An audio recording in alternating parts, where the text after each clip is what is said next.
don't want to do this, but I feel like I have no choice. But I have to compare President of the United States Donald Trump to Balaam. If you read the story of Balaam, you'll find that the story of Balaam is very much like what is going on today with President Donald Trump and the president of Turkey, Erdogan. Here's what I mean, folks. Balaam was a diviner. They called him a man of God. And a lot of people in the area revered him, thought he was great, because every time he cursed someone, they were cursed. And every time he blessed someone, they were blessed. And then a plotter, a king of Moab, plotted against Israel. But he knew he needed help. He knew he couldn't do it alone. He knew he couldn't do it without a curse upon Israel. So he sent for Balaam, the holy man, to help him. So we're going to get started with this. I'll go ahead and get my screen share up.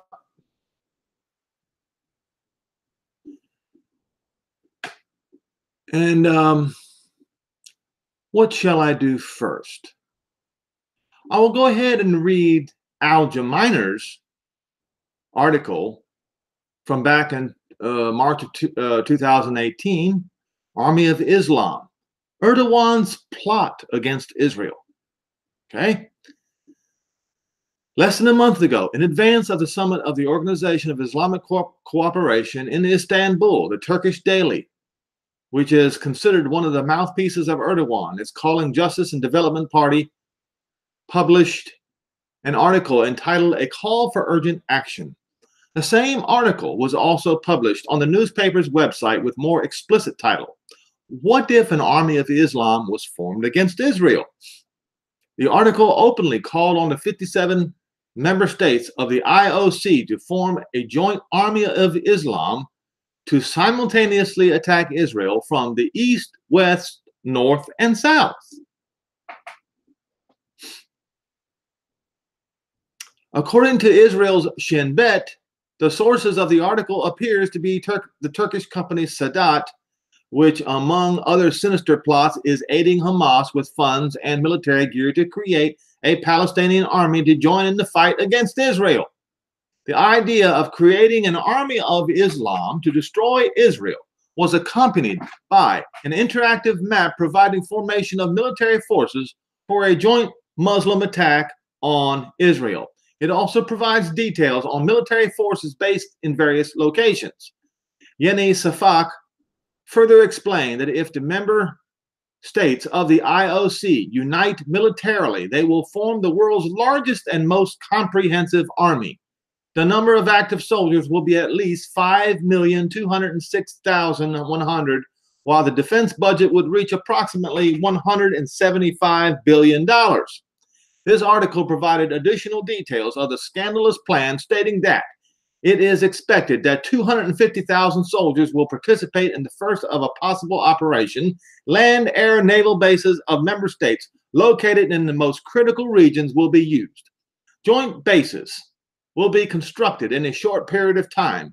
It is possible for 500 tanks and armored vehicles, 100 planes, and 500 attack helicopters and 50 ships to mobilize quickly. Regardless of how absurd and troubling this suicidal plan may seem, Erdogan did not disavow the report. In fact, he reiterated on several occasions his ambition to resurrect the Ottoman Empire, in which context he wants to create the Army of Islam. The Ottoman Empire he speaks of is the same as the one that committed genocide against more than 1 million Armenians in the wake of the Ottomans' defeat at the end of World War I. Therefore, no one should dismiss Erdogan's yet hidden illusion to commit genocide against the Jews in Israel. Erdogan is dangerous because he is insane enough not only to think in these incomprehensible terms, but to act on them on numerous fronts as he is now doing. In recent years, Erdogan has been busy establishing military bases in Qatar and Somalia, and most recently reached an agreement with Sudan to acquire a Sudanese island in the Red Sea to be used as a forward military base. Meanwhile, he is throwing his brash and bearish weight on the Caucasus and former Soviet states such as Afghanistan, Azerbaijan, and others to follow his dictates. He has repeatedly threatened to invade Greek islands in the Mediterranean, not to mention his recent incursion into Syria for the express purpose of establishing a permanent presence in the country under the guise of fighting Kurdish terrorism. Recently, at the commemoration ceremony marking the 100th anniversary of the death of Ottoman Sultan Abdulhamid II at the Yildiz Palace in Istanbul, Erdogan stated, "The Republic of Turkey, just like our previous states, are in a continuation of one another, is also a continuation of the Ottomans." Erdogan further stated, according to Bloomberg, that too many Turks, misled by the West, have cut the country off from its Ottoman roots.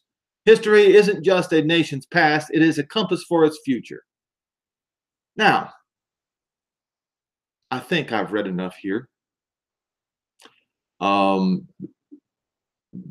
You can look this up for yourself. The title is Army of Islam, Erdogan's Plot Against Israel. So clearly, I have the right to compare President Erdogan with Balak, king of Moab. So I will do that right now. Where is it here? Numbers 22. We'll start in verse 1. And the children of Israel set forward and pitched in the plains of Moab on this side of the Jordan by Jericho. And Balak, the son of Zippor, saw that what Israel had done to the Amorites. And Moab was sore afraid of the people because they were many. And Moab was distressed because of the children of Israel. And Moab said unto the elders of Midian, now shall this company lick up all that are around us, and as the ox licks up the grass of the field. And Balak, the son of Zippor, was king of the Moabites at the time, and he sent messengers unto Baalam, the son of Beor, to Pethor, which is by the river of the land of the children of his people, to call him, saying, Behold, there is a people come out of Egypt. Behold, they cover the face of the land. They abide over against me. Come now, therefore, I pray you, and curse me this people, for they are too mighty for me. Peradventure I shall prevail, that we may smite them, and that I might drive them out of the land. For what that he whom you bless is blessed, and he who you curse is cursed. It was a well-known fact in those days that any time Balaam cursed anyone, they were cursed. And when Balaam blessed anyone, they were blessed. Verse 7, and the elders of Moab and the elders of Midian departed with rewards of divination in their hands. And they came unto Balaam and spoke unto him the words of Balak, and said unto him, Lodge here this night, and I will bring you the word again, as Jehovah shall speak unto me. Not as Satan will speak unto him. No, this was apparently a man who had a connection with Jehovah.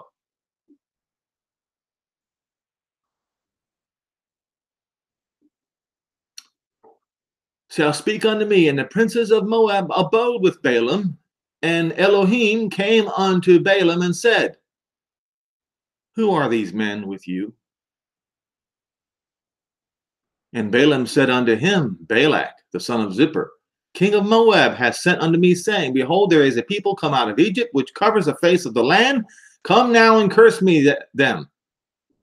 Peradventure, I shall be able to overcome them and drive them out. And Jehovah said unto Balaam, you shall not go with them, and you shall not curse the people, for they are blessed.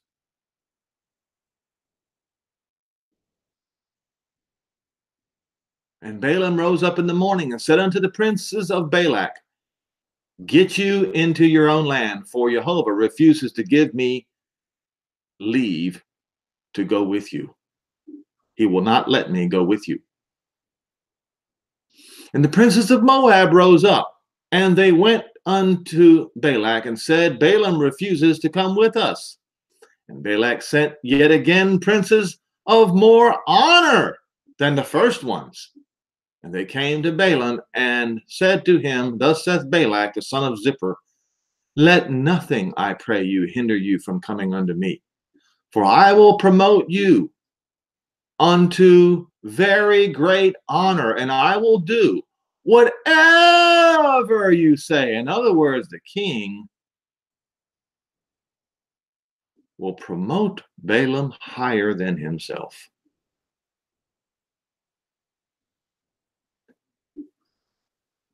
Come, therefore, I pray you, curse me this people. And Balaam answered and said unto the servants of Balak, if Balak would give me his whole house full of silver and gold, I cannot go beyond the word of Jehovah my Elohim. What? What did Balaam say?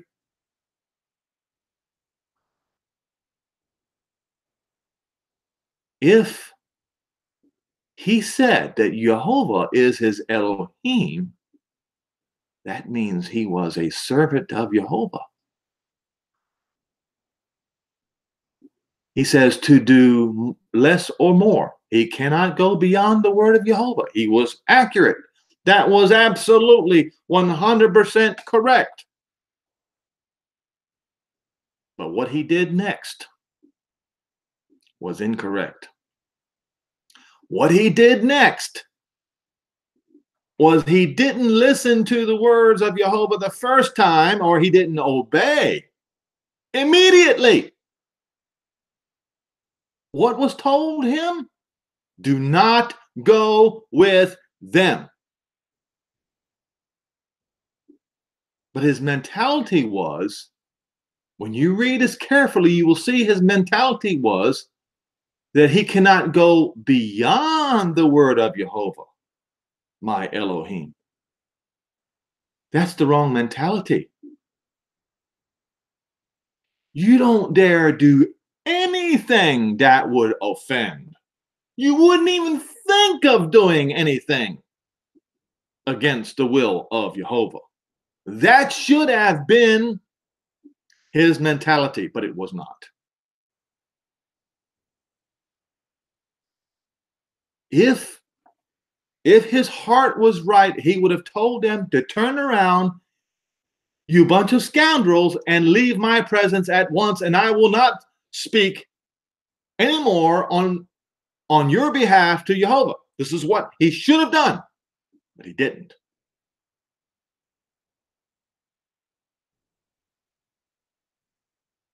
So what does he do? He says this, now therefore, I pray you, tarry you also here this night, that I may know what Jehovah will say unto me more.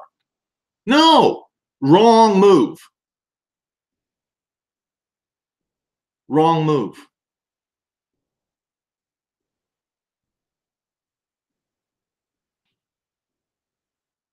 And Elohim came unto Balaam at night and said to him, if the men come to call you, rise up and go with them. He should have known something was wrong at that point. He should have. But you see, honor and riches, the thoughts of honor and riches filled his head. So he pushed the boundaries. And Jehovah says, okay, go with him. Go ahead. But yet the word which I shall say to you, that you shall do. And Balaam rose up in the morning and saddled his ass and went with the princes of Moab. And what does verse 22 say? And Elohim's anger was kindled because he went. He didn't obey his first order.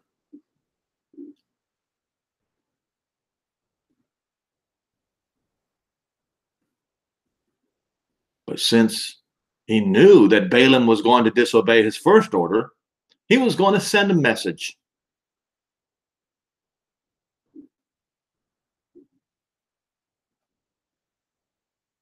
Now, he was riding upon his ass and his two servants with him, and the ass saw the angel of Jehovah standing in the way, and his sword was drawn in his hand. And the ass turned aside out of the way and went into the field, and Balaam smote the ass to turn her in the way, into the other way.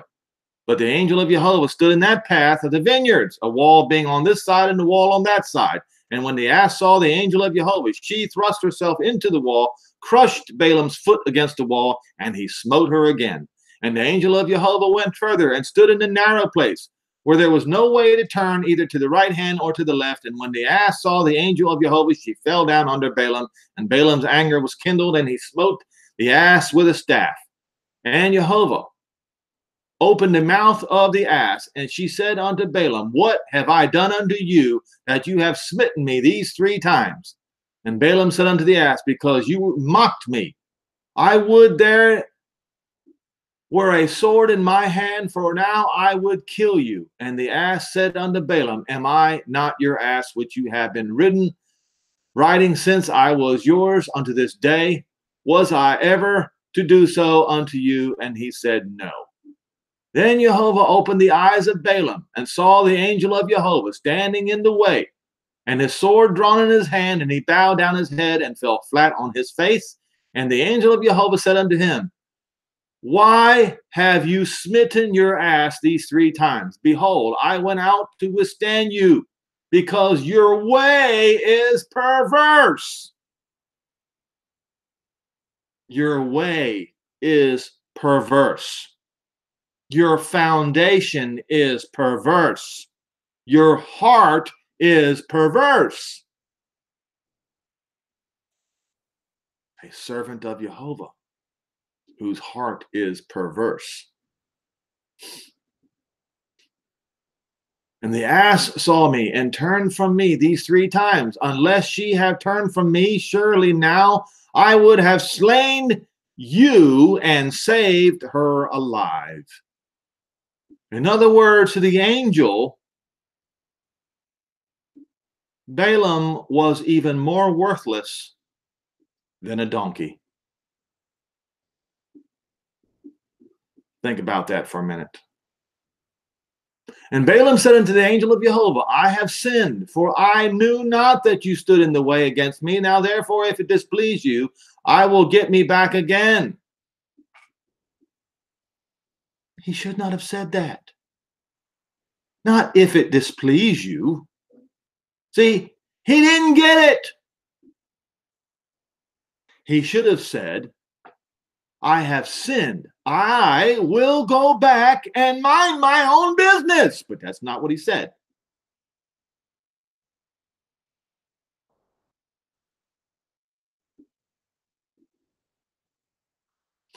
He said, if it displeases you, I will get back. He didn't get it. And the angel of Jehovah said unto Balaam, Go with the men, but only will word that I will speak unto you, that you shall speak. So Balaam went with the princes of Balak. And when Balak heard that Balaam was come, he went out to meet him unto the city of Moab, which is in the border of Arnon, which is the utmost coast. And Balak said unto Balaam, Did I not earnestly send unto you to call you? Why didn't you come to me? Am I not able to promote you to honor? And Balaam said unto Balak, Lo, I am coming to you. I have no power, or have I now any power at all to say anything? The word that Elohim puts in my mouth, that shall I speak. And Balaam went with Balak, and they came unto Kirjath-Huzoth, and Balak offered oxen and sheep, and sent to Balaam and to the princes that were with him. It came to pass that on the next day that Balak took Balaam and brought him unto the high places of Baal. Yes, folks, false god. You know, the ones that Christians worship today. It's the same one. Well, the Muslims worship the moon god, but I won't go into that right now. That he might thence might see what the utmost part of the people. All right, Numbers 23. Balaam's first oracle. And Balaam said unto Balak, build me here 7 altars. Yes, 7. 7. And prepare me here 7 oxen and 7 rams. So Balaam clearly knew the words of wisdom from Jehovah, and he dared. He knew from the beginning that Balak would take him to, as it's written right here, what was it? The altar of Baal? Isn't that what it says? Yeah, brought him to the high places of Baal.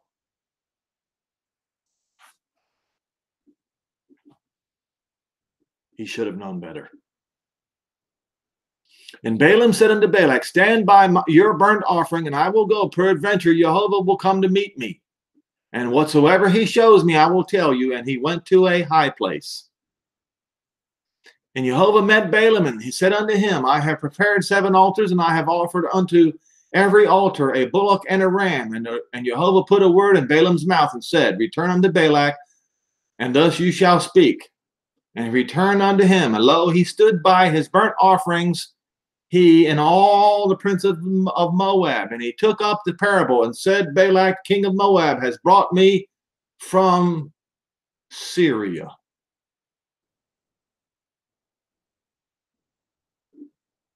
Out of the mountains of the east, saying, come, curse me, Jacob, and come defy Israel. And his answer is, how shall I curse whom Jehovah has not cursed? Or how shall I defy whom Jehovah has not defied? From on top of the rocks I see him, and from the hills I behold him. Lo, the people shall dwell alone, and shall not be reckoned among the nations. Who can count the dust of Jacob, and the number of a quarter of Israel? Let me die the same death of the righteous, and let my last and my latter end be like his.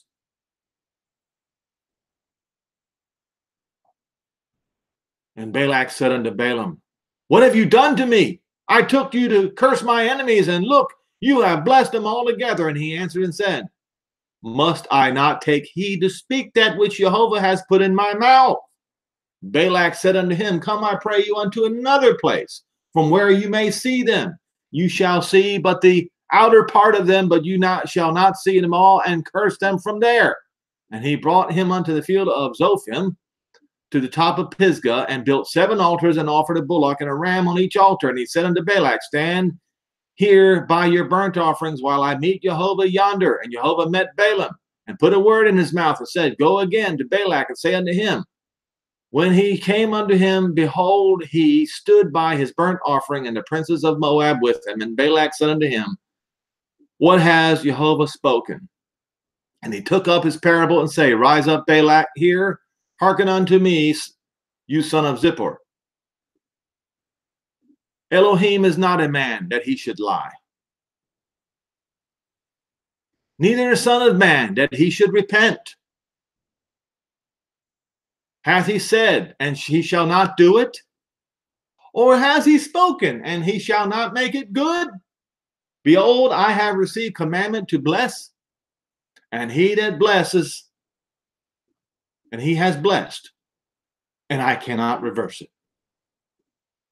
He has not beheld iniquity in Jacob, neither has he seen perverseness in Israel. Jehovah his Elohim is with him, and the shout of a king is among them.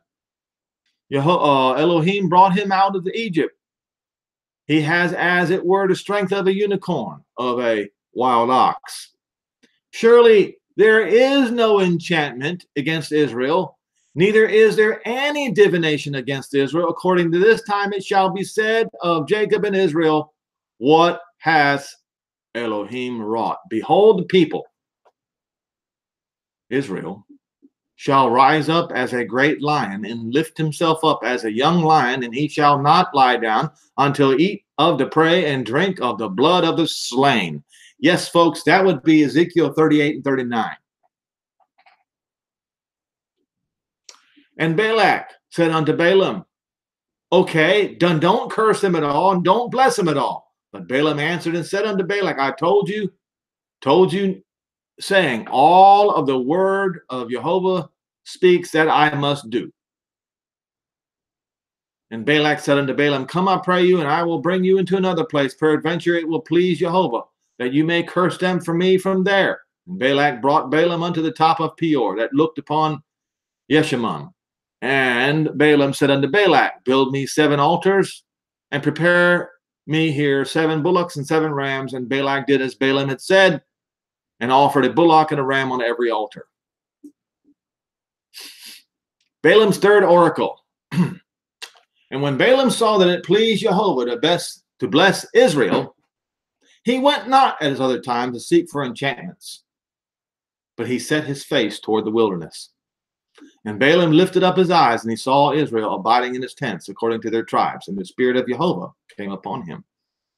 And he took up his parable and said, Balaam the son of Beor has said, and the man whose eyes are open has said, he has said, and which heard the words of Jehovah, which saw the vision of the Almighty, falling into a trance, but having his eyes opened. How goodly are the tents, your tents, O Jacob, and your tabernacles, O Israel. As the valleys are spread forth, as gardens by the riverside, as the trees of aloes, lig aloes, which Jehovah has planted, and as the cedar trees besides the waters. He shall pour the water out of his buckets, and his seed shall be in many waters, in many peoples. And his king shall be higher than Agag, and his kingdom shall be exalted. Jehovah brought him forth out of Egypt. He has, as it were, the strength of a wild ox, and he eats up the nations, his enemies, and shall break their bones and pierce them through with his arrows. He crouches and he lays down like a lion, as a great lion, who dares to stir him up. Blessed is he that blesses you, and cursed is he that curses you. And Balak's anger was kindled against Balaam, and he smote his hands together. And Balak said unto Balaam, I have called you to curse my enemies, and behold, you have altogether blessed him these 3 times. Therefore, now go, flee to your place at once. I thought to promote you to great honor, but lo, Jehovah has kept you back from honor. And Balaam said unto Balak, didn't I just speak to your messengers which you have sent, saying unto me, if Balak would have given me a house full of gold and silver, I cannot go beyond the commandment of Jehovah. Once again, he didn't get it. Balaam didn't get it. I cannot go beyond the commandment of Jehovah. Wrong way of thinking. It's a perverse way of thinking. To do either good or bad of my own mind. But what Jehovah has said, that will I speak. And now behold, I will go to my people. Come therefore, and I will tell you what this people shall do to your people in the latter days. Balaam's 4th oracle. And when he took up his parable, he said, Balaam the son of Beor has said, and the man whose eyes are open has said, he has said, which have heard the words of Jehovah, and knew the knowledge of the Most High, which saw the vision of the Almighty falling into a trance, but having his eyes open. I shall see him, but not in this lifetime. I shall behold him, but not near. There shall come a star out of Jacob, and a scepter shall rise out of Israel, and shall smite the corners of Moab, and destroy all the children of Sheth. You know what that word means? Tumult. All the children of tumult. That means all of Israel's enemies. Edom shall be a possession, Seir shall be a possession for his enemies, and Israel shall do valiantly. Out of Jacob shall come he that shall have dominion, and shall destroy him that remains of the city. What city? Well, if you read the book of Revelation, all the cities of the nations. Now, Balaam's final three oracles, and when he looked on Amalek, he took up his parable and said, Amalek was the first of the nations, but his latter end shall be that he perish forever.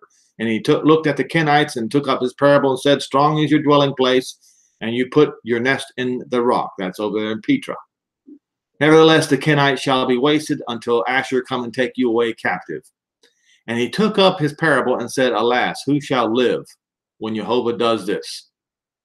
And the ships shall come from the coastlands of, this should read the Mediterranean Sea, and shall afflict Asher, and shall afflict Eber, and he shall also perish forever. And Balaam spoke up and went and returned to his place, and Balak also went his way. Now, so what happened to Balaam? Because he fudged, or he tried to fudge. He tried to push the boundaries.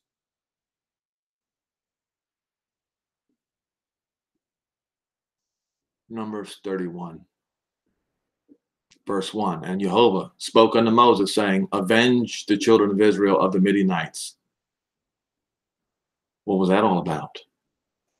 Well, the Midianites? It was the king of Moab that wanted to curse Israel, was it not? Afterwards shall you be gathered unto your people. And Moses spoke, saying, arm some of yourselves unto war, and let them go against the Midianites and avenge Jehovah of Midian. Of every tribe 1,000 throughout all the tribes of Israel shall you send to war. So there was delivered out of the thousands of Israel 1,000 of every tribe, 12,000 armed for war. And Moses sent them to war, 1,000 of every tribe, and Phinehas the son of Eleazar the priest to war, with the holy instruments and the trumpets to blow in his hand. And they warred against the Midianites as Jehovah commanded Moses, and they slew all the males, and they slew the kings of Midian, beside the rest of them that were slain, namely Evi, Rekam, Zur, Hur, and Reba, 5 kings of Midian. And who else? Balaam, the son of Beor, they slew with the sword. Why did this happen?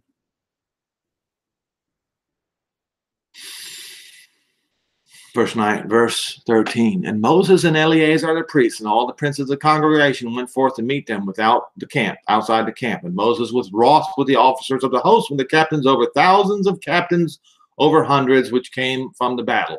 And Moses said unto them, have you saved all the women alive?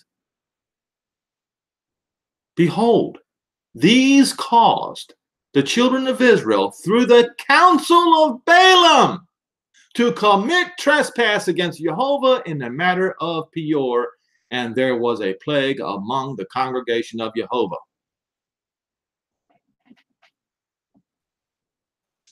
Balaam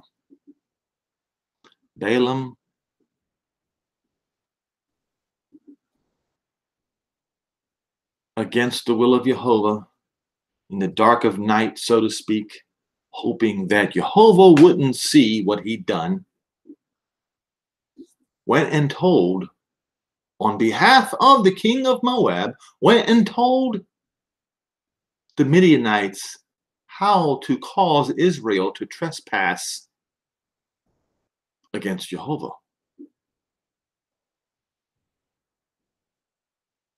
Working on behalf of Israel's enemy. As a man of God, they would say.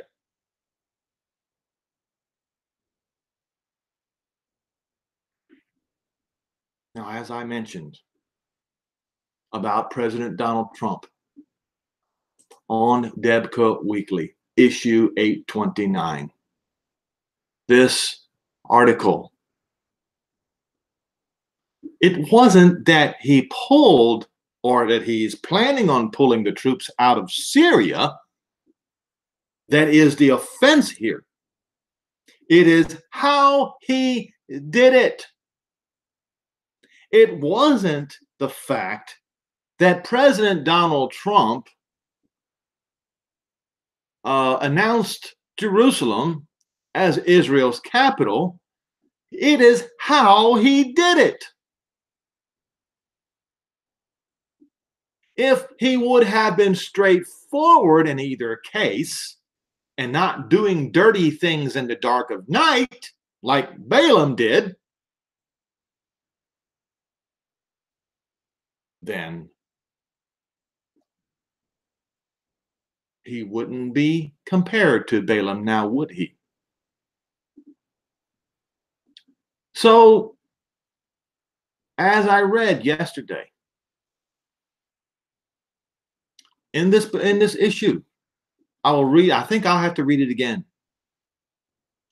Trump's Syria pullout grounded in covert deal for Turkey's takeover of North Syria. Didn't we just read how Erdogan is just like Balak, king of Moab, the enemy of Israel? Did we not just read about it? And yet,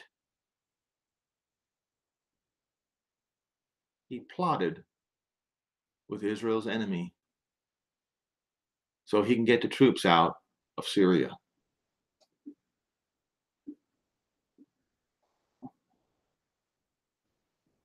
Laying the ground for U.S. President Donald Trump's shocked decision to pull U.S. troops out of North and East Syria was a live wire. His advisor on Syria, James Jeffrey, had been flitting in and out of Ankara for the past 2 months under the Middle East radar to tie up the ends of a secret deal with Turkish President Tayyip Erdogan. His moments were observed by the U.S. Defense Secretaries James Mattis, Secretary of State Pompeo, but they were certain that Jeffrey was fleshing out the plan to carve out a U.S. enclave of influence in the northwestern Syria and secure it with a semi-autonomous Kurdish-led state entity. Turkey was to be allowed to expand its military control alongside the enclave, as Debka Weekly 826 reported on November 30th. U.S. marks out areas of influence on northwest Syria, anchored in new Kurdish-led political entity and army.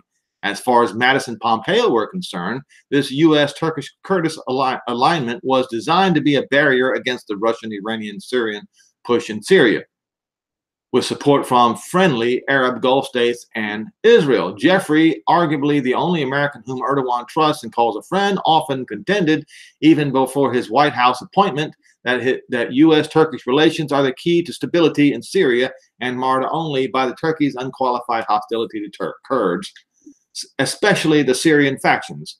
The panacea he proposed was not to tone down Erdogan's hostility, but to persuade Syrian Kurds to break off ties with their brothers of the Turkish PKK underground movement, which Ankara designates a terrorist organization, and builds relations of trust with Ankara.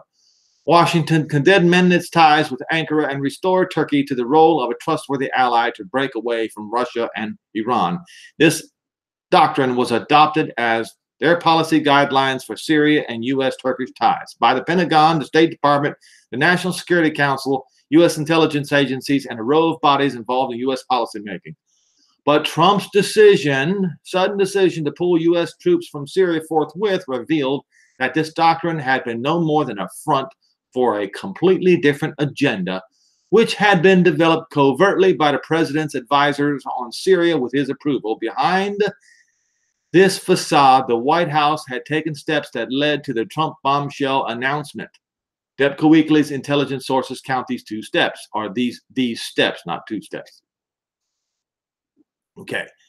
On October the 12th, Ankara suddenly released the American pastor Andrew Brunson. This was said to have been part of a secret deal between Ankara and Washington to lift the sanctions that would have sunk the Turkish lira and extradite the Turkish opposition cleric Fethullah Gulen, whom Erdogan accused of masterminding the failed 2006 coup against him.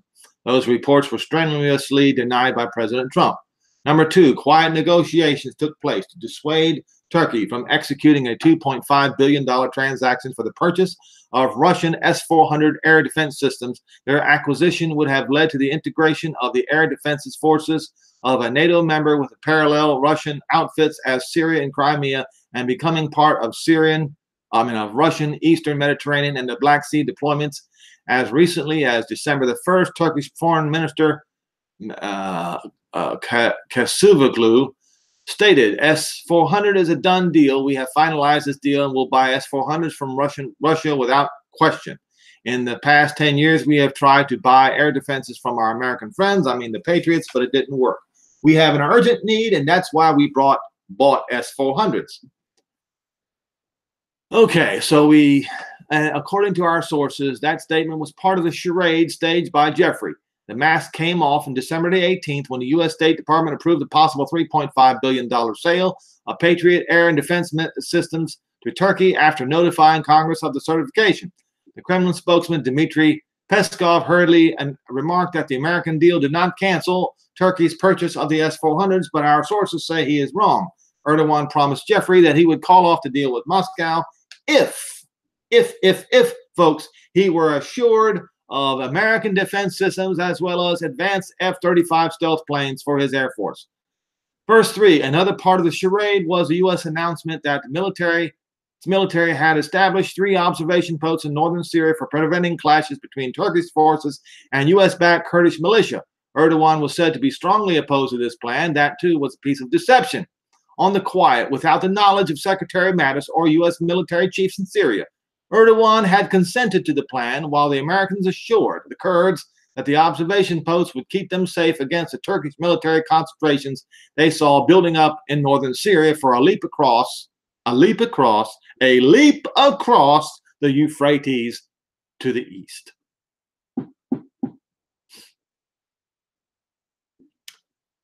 Debka Weekly sources can now reveal that these steps are coming together as a masquerade staged to conceal the crux of the deal Jeffrey struck with Erdogan. Under that deal, it was agreed the U.S. Army would evacuate all 12 bases in the Kurdish regions of northern Syria.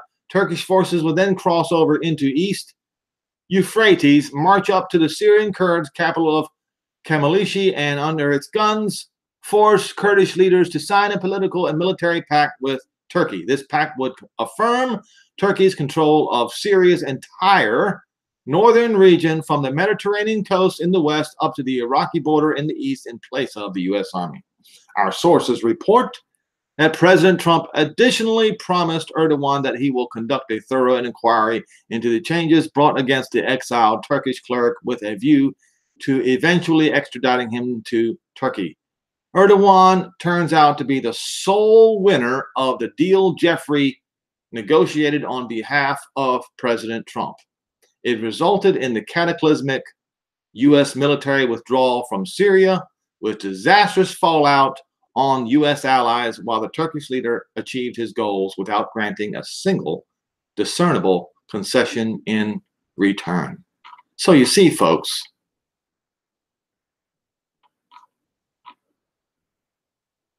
and you should read this one too, but I don't really have time to read it.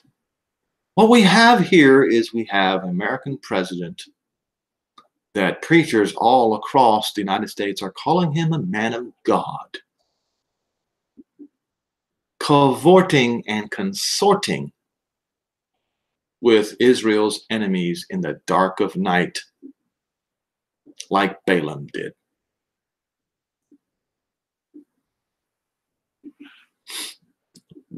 We saw what happened to Baalam, did we not? What Baalam did to Israel, causing Israelites to trespass against Jehovah. I have spoken about how Donald Trump did the same thing with his son-in-law, Jared Kushner, a Jew, and this fellow Greenblatt, Jason Greenblatt, who is also a Jew, causing them to trespass against the Holy Covenant the new covenant as written in Jeremiah 31 and Hebrews 8.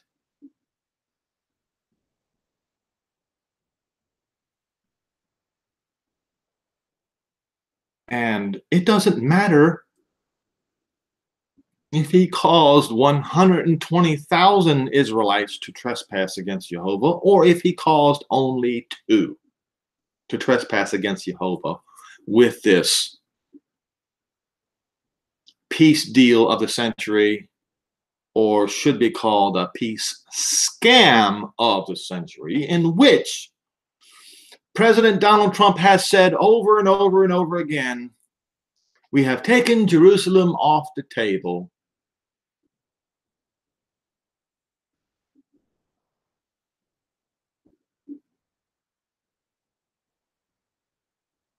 And Israel will have to give up a lot.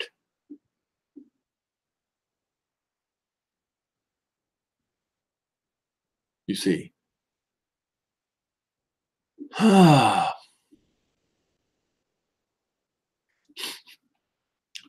here. We have taken Jerusalem, the toughest part of the negotiation, off the table. But Israel, for that, will have to pay more. Now, I had a discussion with my brother, I believe it was yesterday. We talked about Donald Trump's high IQ. And we talked about our own personal, me and my brother's, lower IQ. And I asked my brother, I said, how is it that somebody with lower IQ can understand that no part of the Holy Land, as written in Joshua or Yehoshua 1 verses 1 through 4, can be negotiated away from Israel? How is it? That's number one. And number two, how is it that somebody with an IQ of 160 cannot understand that you do not negotiate with terrorists and murderers? How is that possible? The only people who negotiate with terrorists and murderers are fools. And so when he says that he's got the peace deal of the century, the biggest peace deal of all, that makes him the biggest fool of them all. Because you can't negotiate with terrorists.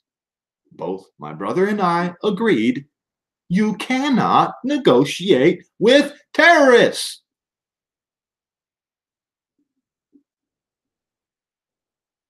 The blood of Israel must be avenged, folks. And those who plotted against Israel will have to feel that vengeance. Those who caused any Jew to trespass against Jehovah, those actions must also be avenged as per the word of Moses. Paul has something to say about this, folks.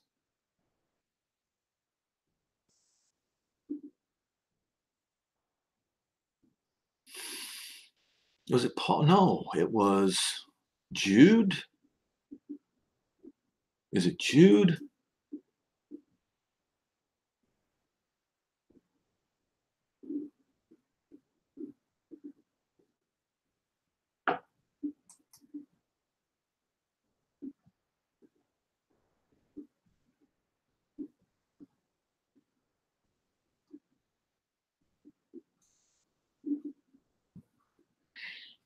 Yes, it's in Jude.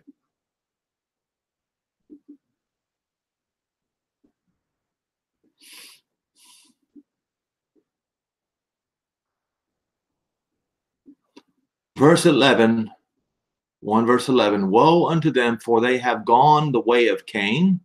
What did Cain do? He killed his brother. Ran greedily after the error of Baalam.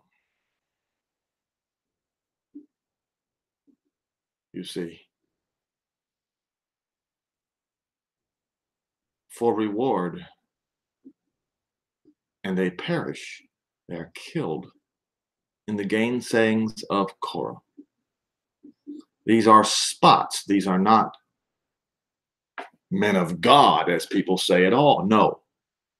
To the contrary, these are spots, blemishes in your feasts of charity when they feast with you, feeding themselves, yes, making themselves rich.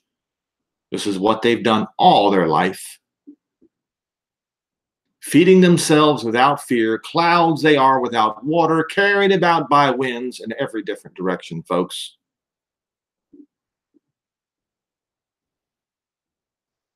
Trees whose fruit have withered, without fruit, twice dead, plucked up by the roots, raging waves of the sea, foaming out their own shame, wandering stars to whom is reserved the blackness of darkness forever.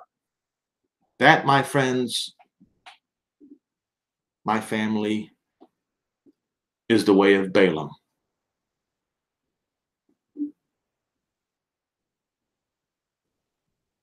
Do not be deceived by the Balaam of today.